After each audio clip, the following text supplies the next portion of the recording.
Mardi 19 juillet 2026, bonsoir à toutes et à tous.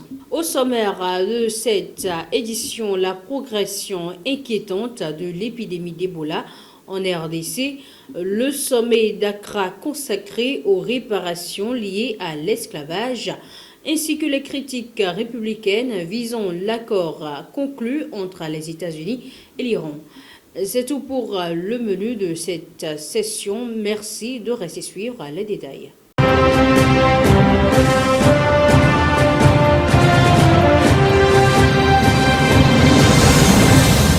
On démarre avec cette nouvelle. L'activiste panafricaniste Kémi Séba restera en détention en Afrique du Sud jusqu'au 14 juillet 2026.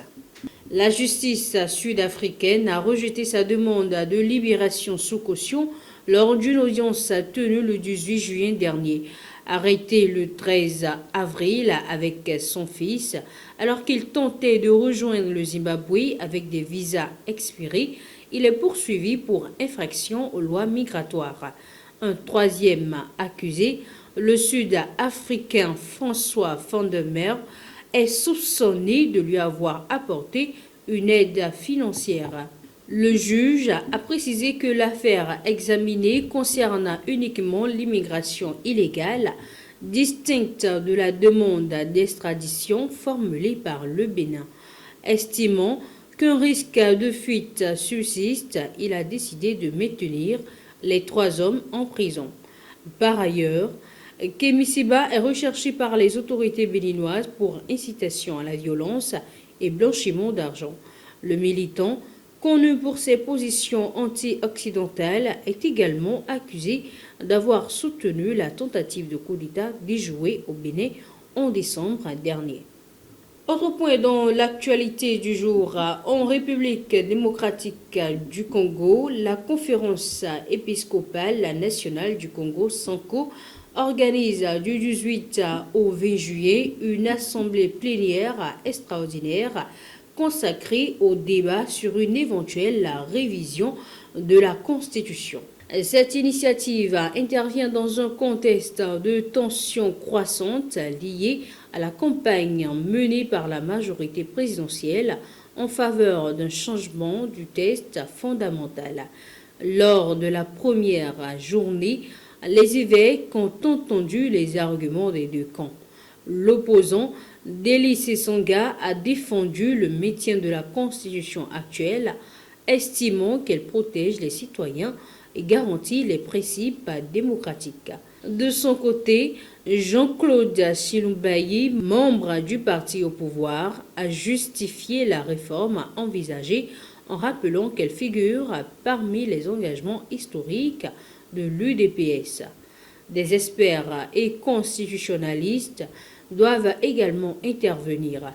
Ce débat intervient après l'adoption d'une loi sur l'organisation des référendums, une mesure qui alimente les craintes de l'opposition concernant un éventuel 3e mandat du président Félix Tshisekedi.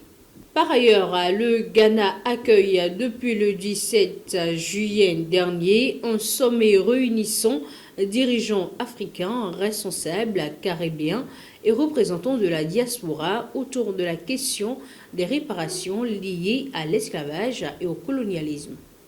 Cette rencontre intervient quelques mois après l'adoption d'une résolution historique des Nations Unies reconnaissant les conséquences durables de la traite transatlantique. Les participants, parmi lesquels les présidents du Ghana, du Sénégal, du Libéria et la première ministre de la Barbade, cherchent à élaborer une position commune des mécanismes concrets au-delà des compensations financières. Les discussions portent sur le développement, les transferts de technologies, l'allègement de la dette et la restitution du patrimoine culturel.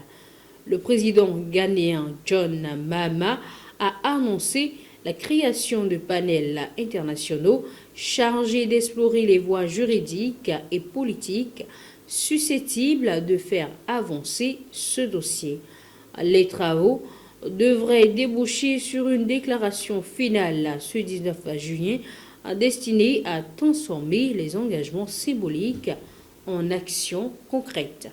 Et pour finir, aux États-Unis, l'accord signé entre Washington et Téhéran continue de provoquer de vives réactions au sein même du Parti républicain. Plusieurs figures conservatrices, dont les sénateurs Bill Cassidy et Ted Cruz, dénoncent un texte qu'elles jugent trop favorable à l'Iran. Les critiques portent notamment sur la levée progressive des sanctions économiques, l'absence d'interdiction claire concernant d'éventuels droits de passage dans le détroit d'Ormuz et le manque de garanties sur l'élimination du stock d'uranium enrichi iranien. Pour ces élus, les concessions accordées à Téhéran ne sont pas à la hauteur des coûts humains et financiers engendrés par les tensions régionales. Donald Trump a rapidement répondu à ses détracteurs, défendant un accord qu'il considère comme une avancée diplomatique majeure et accusant ses opposants de mauvaise foi. Le débat reste donc très vif au sein du camp conservateur américain. C'est donc la toute dernière édition de la semaine. Merci de nous avoir suivis. À très bientôt.